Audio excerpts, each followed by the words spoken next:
안녕하세요. 오늘은 인성 정보를 깊게 보겠습니다. 이 종목은 시장에서 단순한 IT 인프라 회사로만 움직이는 종목이 아닙니다. 때로는 원격 의료, 때로는 AI 보안, 때로는 클라우드 인프라 전환, 그리고 또 한편으로는 적자 지속 기업의 체질 개선 기대감으로 해석되는 종목입니다. 즉, 한 가지 재료로만 설명하면 자꾸 놓치게 되는 종목이라는 겁니다.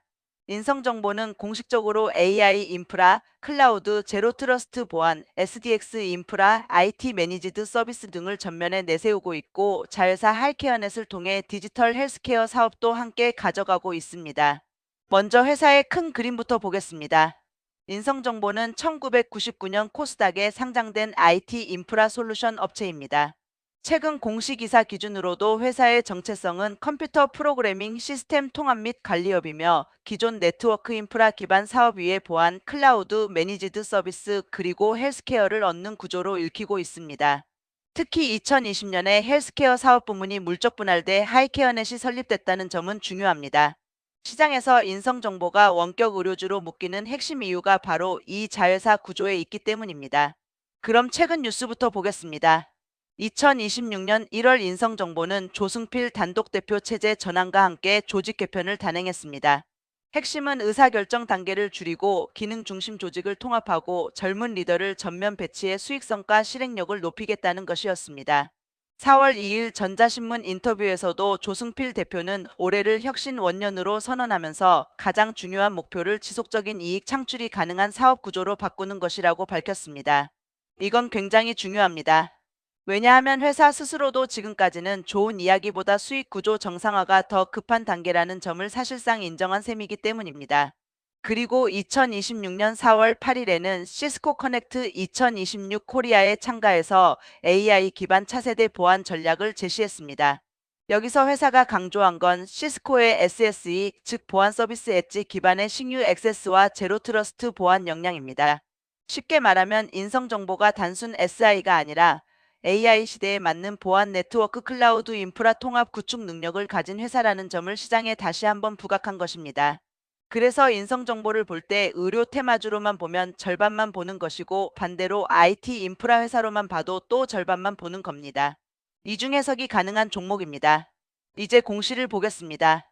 3월 26일 정기주주총회에서 제34기 재무제표가 승인됐고 이사 선임 안건도 통과됐습니다.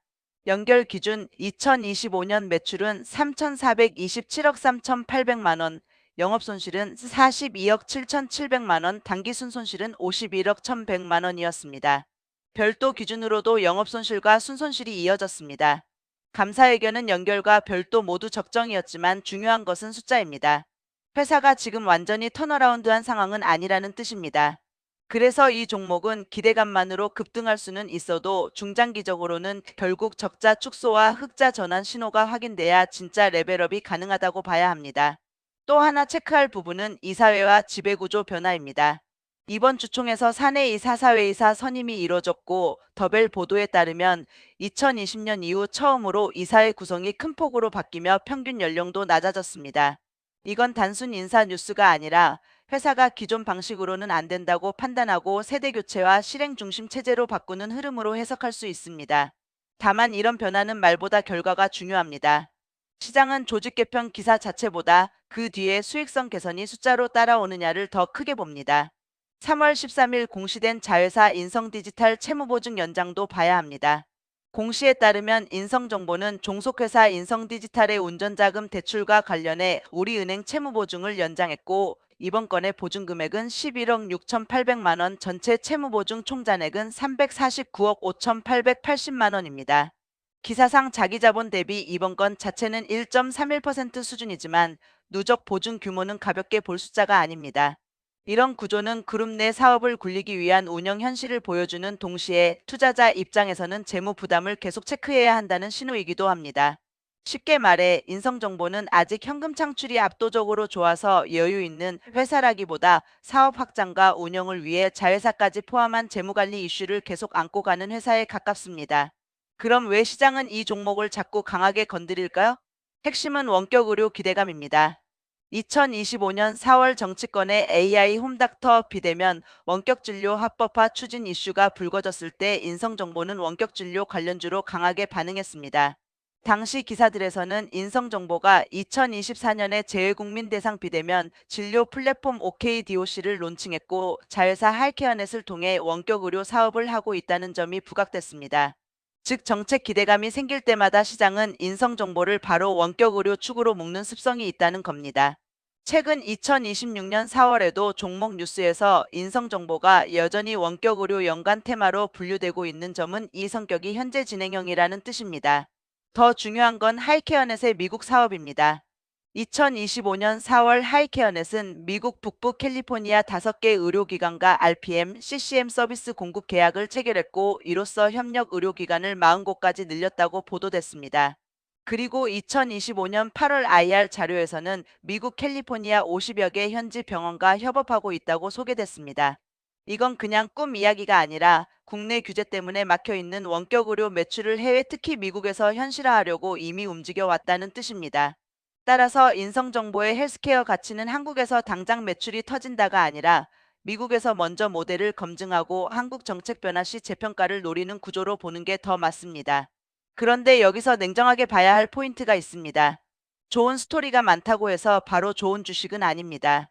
인성정보는 2024년에 주주 배정 후 실권주 일반 공모 방식 유상증자를 진행했고 2024년 분기보고서 요약에는 확정 발행가액 2,045원 1,130만 주 발행 약 231억 원 조달이 반영돼 있습니다. 당시 조달 목적에는 운영자금, 채무상환, 계열사 투자 등이 포함됐고 외부 보도에서도 모집자금 중 적지 않은 비중이 채무상환에 쓰인 점이 지적됐습니다. 즉 이 종목은 역사적으로 기대감은 큰데 재무 압박도 있었다는 흔적이 분명한 종목입니다. 그래서 앞으로도 주가가 세게 움직일 때는 항상 실적 개선 없는 테마 급등인지 아니면 사업 체질 개선이 실제 숫자로 연결되는 재평가인지를 구분해서 봐야 합니다. 정리해 보겠습니다. 인성정보의 투자 포인트는 4가지입니다. 첫째, AI 클라우드 보안 인프라 기업으로의 재평가 가능성입니다.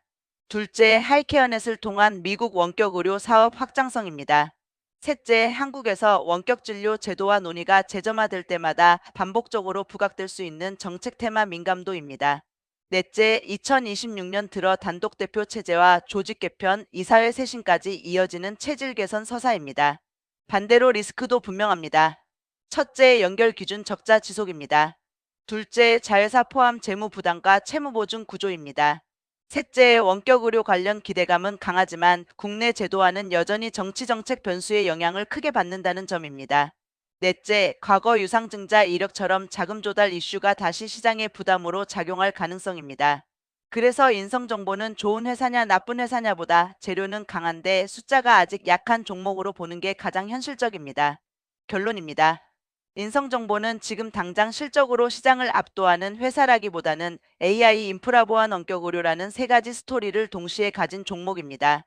그래서 한번 시세가 붙으면 재료가 중첩되며 강하게 움직일 수 있습니다. 하지만 그 시세가 진짜 추세가 되려면 결국 필요한 것은 하나입니다. 적자 축소, 수익성 개선, 그리고 하이케어넷 실적 가시화입니다. 이 3가지가 확인되지 않으면 인성정보는 계속 테마성 급등락 종목에 머무를 가능성이 있고 반대로 이 3가지가 연결되면 시장은 이 종목을 예전과 다르게 보기 시작할 수 있습니다. 결국 이 종목의 본질은 꿈만 큰 종목이 될지 아니면 적자에서 사업구조 전환으로 넘어가는 종목이 될지의 갈림길에 있다는 겁니다.